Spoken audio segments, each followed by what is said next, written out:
নমস্কার, square mission academy চ্যানেলে সকলকে স্বাগত জানাই। আশা করি সকলে খুব ভালো আছেন। তো আজকের ক্লাস যারা প্রথম শ্রেণীতে রামকৃষ্ণ মিশন বিদ্যালয়গুলিতে বা অন্যান্য বিদ্যালয়ে ভর্তি হবে তাদের অ্যাডমিশন টেস্টের জন্য ফার্স্ট ক্লাস। আমি তো বলেছিলাম একটা ক্লাস স্টার্ট করব, তো আজকে সেটারই ফার্স্ট ক্লাসটা শুরু করব। জোড় ও বিজোড় সংখ্যা। জোড় ও বিজোড় সংখ্যা কিভাবে নির্ণয় করবে, জোড় বিজোড় সম্পর্কে ধারণা, সংজ্ঞা বা কাকে বলে। অনেক সময় এমসিকিউতে কাকে বলে আসে, জোড় সংখ্যা কাকে বলে বা বিজোড় সংখ্যা কাকে বলে, বা কনসেপ্টের ওপরে কিন্তু এমসিকিউ থাকে। তো তার উপরেই আজকের ভিডিওটা মূল্য। তো তোমরা যারা অ্যাডমিশান প্রথম শ্রেণীতে করাবে সন্তানকে ভাবছো, তো তারা আমার এই ভিডিওর প্রত্যেকটা কথা মনোযোগ সহকারে শুনবে। তো একবার যদি ভিডিওটা দেখো, আশা করি স্টুডেন্টের জোড় এবং বিজোড় সম্পর্কে যে ধারণাটা ওরা তৈরি হবে, তার ফলে জোড় বিজোড় আর ভুল হবে না। জোড় বিজোড় যেভাবেই আসুক না কেন বা যেভাবে ঘুরিয়ে দেওয়া হোক না কেন, তারা সমস্ত প্রশ্ন সঠিকভাবে করে আসতে পারবে যদি এই ভিডিওটা দেখে, তাহলে তাদের সেই ধারণাটা তৈরি হয়। তো তোমরা প্যারেন্টসরা যারা দেখছো, দেখো আমি সবাইকে কিন্তু তুমি বলে সম্বোধন করলাম, তো তোমরা এটা খারাপভাবে নিও না। কারণ অনেক সময় প্যারেন্টসের সাথে তোমরা ভিডিওগুলো সন্তানকে সাথে নিয়েও দেখতে পারো। তো সন্তানকে সাথে অনেক সময় সন্তানরা তো এমনিতেই মোবাইল দেখে এখন প্রায় প্রত্যেকটা বাচ্চায়। তো যারা আর কি অন্য সময় তোমরা পড়ার ভিডিওগুলো তাদেরকে দেখাতে পারো, বা যখন নিজেরা বুঝতে পারবে বা মনে হয় যে সন্তানকে দেখালে ঠিক হবে, তবে তোমরা তাদেরকে সাথে নিয়ে বসতে পারো। এমনিতেও অনেক প্যারেন্টস থাকে অনলাইন ক্লাস করে, তারা কিন্তু সন্তানের সঙ্গে মোবাইল নিয়েই বসে। তো সেক্ষেত্রে তারাও যাতে দেখে বুঝতে পারে, তার জন্য সকলকে আমি তুমি বলে সম্বোধন করলাম। দেখো প্রথমে বলি, দেখো বেশি কথা বলে ভিডিওটা অনেক লেন্দি হয়ে যায়, অনেকের দেখতে অসুবিধা হয়। তো বেশি কথা না বলে আমি শুধুমাত্র পড়ার উপরেই নজর দিলাম। স্বাভাবিক সংখ্যা। তো স্বাভাবিক সংখ্যা কি আগে সেটা জানবো, তবে সেটা জোড় সংখ্যা ও বিজোড় সংখ্যা আমরা বুঝতে পারবো। স্বাভাবিক সংখ্যা হলো 0 থেকে শুরু করে 1, 2, 3, 4 এইসব সংখ্যাগুলোকে স্বাভাবিক সংখ্যা বলে। এই যে স্বাভাবিক সংখ্যা 0 থেকে শুরু করে যত পর্যন্ত সংখ্যা সবগুলো কিন্তু স্বাভাবিক সংখ্যা। এই স্বাভাবিক সংখ্যা আবার দু রকম, এক হচ্ছে দেখো জোড় সংখ্যা, আর একটা হচ্ছে বিজোড় সংখ্যা। কারণ 0 থেকে যে সংখ্যাগুলো শুরু হচ্ছে তারই মধ্যে আছে জোড় আর বিজোড়, আর জোড় বিজোড় একসঙ্গে মিলিয়ে হচ্ছে স্বাভাবিক সংখ্যা।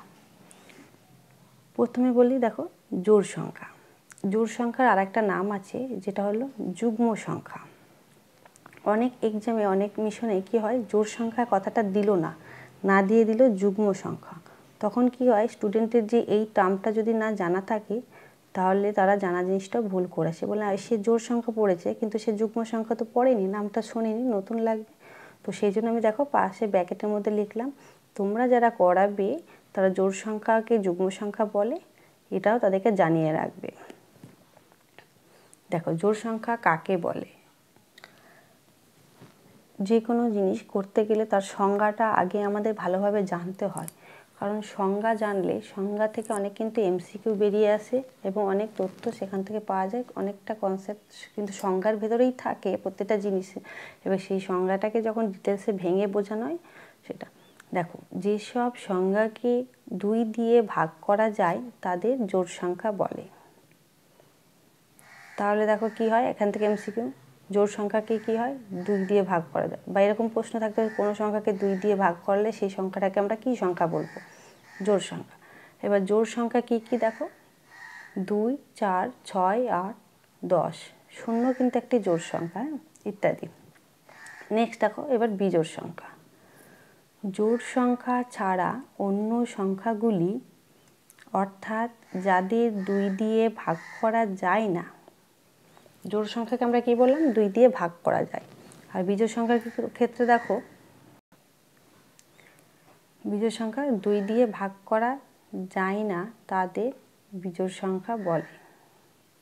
বিজোড় সংখ্যা কোনগুলো দেখো, 1, 3, 5, 7, 9, 11 ইত্যাদি। অনেকে এগুলো মুখস্থ করে রাখতে বলে। দেখো মুখস্থ করার থেকে বুঝে নেওয়াটা বেশি দরকার। বুঝে নিলে আর মুখস্থ করতে লাগে না। প্র্যাকটিস করতে করতে আপনিই মুখস্থ হয়ে যায়। দেখো কীভাবে মনে রাখবে। হ্যাঁ, এখানে দেখো আমি স্টার মার্ক দিয়ে লিখেছি মনে রাখবে কীভাবে। 1 নম্বরে দেখো 0, 2, 4, 6, 8 এই 5টি মনে থাকলেই জোড় বিজোড় আর ভুল হবে না। কীরকম দেখো, এক অঙ্কের জোড় সংখ্যা, এক অঙ্কের সংখ্যা কি এগুলো আমি পরের ভিডিওতে আমি দেবো ক্লাসটা। দেখো এক অঙ্কের জোড় সংখ্যা এই 5টি। তো এক অঙ্কের সংখ্যা কি 1 থেকে 9 পর্যন্ত। তো এর মধ্যে 0 থেকে 9 পর্যন্ত এগুলো এক অঙ্কের সংখ্যা। তো এই যে এক অঙ্কের সংখ্যা 9 পর্যন্ত হচ্ছে, এর মধ্যে জোড় সংখ্যা কি কি থাকছে, 0 থাকছে, 2 থাকছে, 4, 6, 8। দেখো এগুলো প্রত্যেকটা 2-এর মাল্টিপল। 2-এর মাল্টিপল মানে 2 দিয়ে এগুলোকে ভাগ করা যাবে। তোমরা নামতা পড়ে দেখবে, 2-এর ঘরে নামতা পড়ো, দেখো 2 একে 2, 2 2 4, 2 3 6, 2 4 8। প্রত্যেকটা কিন্তু 2-এর মাল্টিপল। যখন কোনো সংখ্যাকে যেটা 2 দিয়ে ভাগ যাবে, প্রত্যেকটাকে দেখো 2-এর মাল্টিপল হলে কি এগুলো প্রত্যেকটাকে 2 দিয়ে কিন্তু ভাগ করা যাবে। তো সেই জন্য বলছে দেখো এক অঙ্কের জোড় সংখ্যা এই 5টি এবং 2 ও 3 অঙ্কের কিভাবে মনে রাখবে। আমি এক অঙ্কের এগুলো বলে দিলাম যে এই 5টি, তোমরা যদি শুধুমাত্র এই 5টি মনে রাখো বাকি সকল কিন্তু তোমাদের মনে থেকে যাবে। কীরকম পরে নিচে আমি আলোচনা করব, কারণ দেখো জোড় সংখ্যার পরের সংখ্যাটা হয় বিজোড় সংখ্যা, আর বিজোড়ের পরেরটা আবার জোড় সংখ্যা হয়। তাহলে 0 যদি জোড় হয় তো জোড়ের পরেরটা আমি কি বললাম, বিজোড় বললাম। তাহলে একটা কি হবে, বিজোড় সংখ্যা হবে। সেজন্য একটা মনে রাখার দরকার নেই, কারণ জোড়গুলো মনে রাখলে পরেরটা কী হবে, বিজোড় হয়ে যাবে। আবার দেখো বিজোড়ের পরেরটা কিন্তু আবার জোড় হয়। তো যখন আমি 1 পড়লাম তো 1-এর পরে কি আসবে, 2। তো বিজোড়ের পরের সংখ্যা আবার কী হবে, জোড়। তো আবার জোড়ের পরে বিজোড়, বিজোড়ের পর জোড়। তাহলে 1 ঘর গ্যাপ দিলে জোড় বিজোড় সংখ্যা পাওয়া যায়। আরেকটাভাবে মনে রাখবে, দেখো 2 এবং 3 অঙ্কের কীভাবে মনে রাখবে যেটা বলি। দেখো যদি দেখো সংখ্যার শেষে কোনো সংখ্যা 2 অঙ্কের হতে পারে, 3 অঙ্কের হতে পারে, বা যত অঙ্কেরই হোক, সংখ্যার শেষে যদি 0, 2, 4, 6, 8 আছে, জানবে সেটি জোড় সংখ্যা, বাকি সব বিজোড় সংখ্যা। কারণ এই যে 0 যদি থাকে অবশ্যই সেটাকে 2 দিয়ে ভাগ করা যাবে, 2 থাকলেও সেটা 2 দিয়ে ভাগ করা যাবে, 4 থাকলেও যাবে, 6 থাকলেও যাবে এবং 8 থাকলেও যাবে। যদি এই 5টা সংখ্যা কোনো সংখ্যার শেষে থাকে তাহলে প্রত্যেকটাকে 2 দিয়ে ভাগ করা যাবে। আর জোড় সংখ্যা আমরা আগে কি পড়লাম, যেসব সংখ্যাকে 2 দিয়ে ভাগ করা যায় তাদেরকে জোড় সংখ্যা বলে। তাহলে এই 5টা সংখ্যা থাকলে কি হবে, 2 দিয়ে ভাগ করা যাবে, আর 2 দিয়ে ভাগ করলে কি হবে, সেটা জোড় সংখ্যা। আর যেগুলো ভাগ করা যায় না সেটা কি বললাম, বিজোড় সংখ্যা। তাহলে বাকি সবগুলো কি হবে, বিজোড় সংখ্যা। দেখো যে ধরনের এমসিকিউ আসে, 0 একটি জোড় সংখ্যা, এরকম প্রশ্ন আসে, 0 একটি জোড় সংখ্যা, বিজোড় সংখ্যা, হ্যাঁ এরকম অপশান দিয়ে থাকে। সঠিক উত্তরের নিচে দাগ দাও, 0 একটি ড্যাশ, এরকম আসে। নেক্সট দেখো একটি জোড় সংখ্যার পরের সংখ্যাটি সর্বদা বিজোড় সংখ্যা হয়। এমসিকিউ প্রশ্ন আসে, একটি জোড় সংখ্যার পরের সংখ্যাটি ড্যাশ সংখ্যা হয়, জোড় সংখ্যার পরের সংখ্যাটি কী সংখ্যা হবে, বা বিজোড়ের আগের সংখ্যাটি কি হয়, বা জোড় সংখ্যার পরের সংখ্যাটি কি সর্বদা জোড় সংখ্যা হবে, সত্য না মিথ্যা। এরকম নানানভাবে কিন্তু প্রশ্নগুলো আসে, ওই জন্য এই কনসেপ্টটা কিন্তু দরকার। নেক্সট, জোড় সংখ্যা যোগ জোড় সংখ্যা সমান কী সংখ্যা। প্রশ্ন এরকম এমসিকিউ আসে যে জোড় সংখ্যা সঙ্গে যদি তুমি জোড় সংখ্যা যোগ করো তাহলে তুমি কী সংখ্যা পাবে। দেখো কনসেপ্ট, জোড় সংখ্যা কি 2, জোড় সংখ্যার একটা কী হয় 4, তাহলে 2 আর 4 যোগ করে দেখো কত 6, 6টা কি জোড় সংখ্যা। তাহলে জোড় সংখ্যার সঙ্গে যদি জোড় সংখ্যা যোগ করো সর্বদা কী পাবে, তুমি জোড় সংখ্যা পাবে। নেক্সট, বিজোড় সংখ্যা যোগ বিজোড় সংখ্যা, আগেরটার ক্ষেত্রে তুমি যে কোনো জোড় সংখ্যার সঙ্গে জোড় সংখ্যা করবে জোড় সংখ্যাই পাবে। বিজোড় সংখ্যা যোগ বিজোড় সংখ্যা যোগ বিজোড় সংখ্যা সমান কী সংখ্যা। তো বিজোড় সংখ্যা কী কী জানলাম, 1 আর 3। তো দেখো 1 আর 3 যদি যোগ করো 4, তাহলে কী সংখ্যা পেলাম, জোড় সংখ্যা। তো তোমাদের যদি ভিডিওটি ভালো লাগে তাহলে লাইক কমেন্ট করে এবং শেয়ার করো, অন্যদেরকে দেখার সুযোগ করে দিও। আর চ্যানেলটিতে প্রথম হয়ে থাকলে চ্যানেলটিকে অতি অবশ্যই সাবস্ক্রাইব করে পাশে থাকা বেল আইকনটি প্রেস করে রেখো।